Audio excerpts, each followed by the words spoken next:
그때 겨드랑이 절개로 보형물 넣는 수술을 했는데 수술하는 과정에서 왼쪽 가슴 박리하는 도중에 기계로 안쪽에서 바깥쪽으로 뚫으셔가지고 밑선에 처음에는 작게 구멍이 났는데 이게 척추하는 과정에서도 잘못 빼가지고 흉터가 넓어지고 이걸 봉합하는 과정 때문에 보형물 다시 빼게 돼서 지금은 원래 가슴보다 사이즈가 작아졌는데 또 흉터는 또 그대로 남고 해가지고 재수술 결심하게 됐어요. 닥터 다이어리 남상재 원장입니다. 소개된 환자분은 27살 여자분이시고요. 2년 전에 겨드랑이 절개로 보형물 넣는 수술을 받았었는데 왼쪽 가슴 박리하는 과정에서 안쪽에서 바깥쪽으로 뚫려버려서 가슴 밑선 근처에 작은 구멍이 생겨서 출혈이 있었다고 하고요. 상담할 때는 그 부분이 모양도 좀 불규칙했고요. 그 유착이 되고 흉터가 굉장히 진하게 남아있었습니다. 처음 수술했을 때 생긴 흉터는 작았지만 처치하는 과정에서 흉터도 넓어지고 봉합하는 과정 중에서 보형물도 제거가 되면서 원래 가슴 사이즈보다도 작아지고 흉터도 많이 남아서 재수술을 결심하게 된 경우입니다. 흉터가 좀 심하고 그때 양쪽 가슴이 너무 차이가 나서 안 하고 지내기는 좀 힘든 상태이셨어요. 그래서 일단 비대칭이 해소가 되고 이 흉터가 좀 안 보였으면 좋겠다고 이렇게 생각을 했었어요.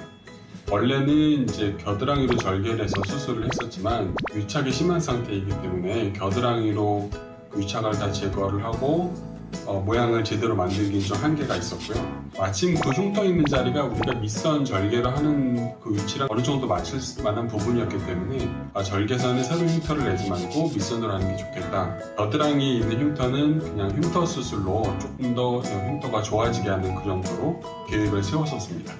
여름에 비키니 같은 것도 자유롭게 입어보고 싶고 대중모니터 갔을 때도 흉터 같은 거 신경 쓰지 않고 편하게 가보고 싶고 브이넥이나 파일로 딱 달라붙는 옷 같은 것도 자유롭게 입어보고 싶어요. 처음 했을 때는 꽉 C에서 D 정도로 했었는데 이번에는 그 이상으로 E컵 정도로 생각하고 있고 윗볼륨부터 전체적으로 볼륨감이 자연스럽게 나왔으면 좋겠어요. 환자분이 원하는 사이즈는 환자한테 직접 그 브레이저를 하고 사이저라고 가짜 보형물을 좀 넣어보게 해요. 그래서 환자가 가장 좋아하는 사이즈를 이렇게 고르게 하는데 재수술할 때 우리가 고려를 해야 될 게 구형구축이 생기지 않도록 보형물 선택이나 그 다음에 그 구형구축 막에는 흉터가 있는 그런 부분은 충분히 제거를 하는 게 또 중요하다고 생각을 했고 그 수술에 술기에 잘못으로 해서 이제 피부에 구멍이 나가지고 이제 이런 흉터를 남겼지만 환자 피부가 원래 굉장히 얇은 분이기 때문에 그 얇은 피부를 어떻게 케어를 해야 될 것인가를 되게 중점을 뒀습니다.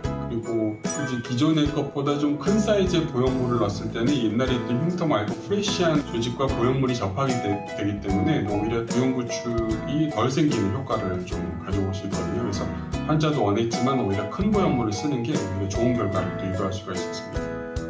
수술 전 디자인하고 있는 장면입니다. 첫 수술 시 잘못된 수술에 대해 걱정이 많아서인지 환자분이 질문이나 원하는 내용들이 많았는데요. 수술을 진행하다 보면 많은 분들이 인터넷이나 매체 등을 통해 수술 방법에 대한 의학적인 공부를 많이 하시고 오세요. 하지만 그런 의학적인 부분보다는 담당 원장님과 상담할 때 이제 본인이 원하는 내용들을 충분히 말씀해 주시면 수술할 때 더 좋은 결과를 내기 위해서 큰 도움이 됩니다. 수술을 하고 있는 장면입니다. 수술 들어가기 전에 걱정을 많이 했는데 이제 수술 끝나고 나니 그 심했던 흉터도 꽤 만족스럽게 제거된 것 같고요. 환자들도 마음에 들어 하시는 것 같아서요. 처음에 걱정이랑 그런 거 많이 하고 들어갔던 거랑은 달리 원장님이 되게 꼼꼼하게 봐주시는 것 같고 빨리 제대로 아물었으면 좋겠고 가슴 모양도 예쁘게 잘 잡아주시는 것 같아서 빨리 아팠는데 풀고 가슴 모양도 보고 싶어요. 누웠다 혼자 아는 것도 가능할 만큼 통증도 거의 없고 사이즈도 제가 처음 원했던 것만큼 크게 잘 들어간 것 같아서 빨리 가슴 모양 잡히면 제가 가슴 모양 보고 싶어요. 이 환자처럼 사실은 수술 직후에 아프지 않다는 분들이 굉장히 많은데 그래도 혹시 모르니까 수술 후 한 일주일까지는 출혈의 위험이 있거든요. 그래서 안 아파 하나도 안 아파요 하면서 팔을 번쩍번쩍 올리는 분들이 있는데 그러지 마시고 일주일은 만세하거나 무거운 거 들거나 이런 거는 아무리 안 아파도 피해 주시는 게 좋습니다. 수술 당일에는 이렇게 수술용 브레이저를 이제 해주는데 통증이 없도록 붓기가 이제 퍼지는 걸 예방을 하기 위해서 가운데 부분이랑 바깥쪽에 이제 꺼지나 패드를 대서 이렇게 드레싱을 해드립니다. 보정 속옷을 입은 사진인데요. 수술 후 3일째는 수술용 브레이저에서 이제 보정 브레이저를 바꿔드립니다. 이 보정 브래지어는 꼭 해야 되는 건 아니고 일반 브래지어한테 모아주기 때문에 삼각형으로 가슴이 자리를 잡아서 안 이쁠까봐 저희 디자인에서 만들어드린 거고요. 보정 브래지어는 저희가 한 달 정도 하시도록 양해해드리고 있습니다. 수술 1주차는 사실 이제 출혈의 위험 거의 없어졌다고 보고요. 그래서 일단은 일주일까지 괜찮으면 안심을 합니다. 시간이 일주일, 2주, 3주 지나가면서 흉터가 잘 아물고 있고 수술 1개월 후 사진인데요. 이제 타이트한 옷을 입어도 이제 좀 자연스러워지고 촉감이나 모양도 자연스러워서 몸매가 예쁘게 개선이 되었습니다.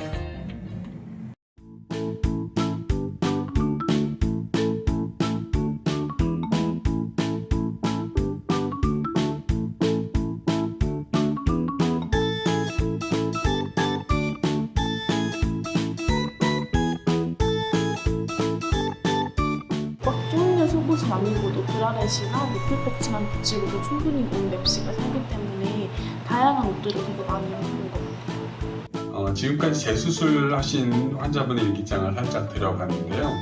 이번 환자의 경우처럼 원하는 사항에 대해 충분히 의사와 소통하고 수술 전후 주의사항을 잘 지키면 만족하시는 결과를 얻으실 수 있습니다. 지금까지 닥터 다이얼이었고요. 성형에 대해 궁금한 사항 있으시면 댓글 남겨주세요. 영상이 도움이 되셨다면 구독과 좋아요 눌러주세요. 감사합니다.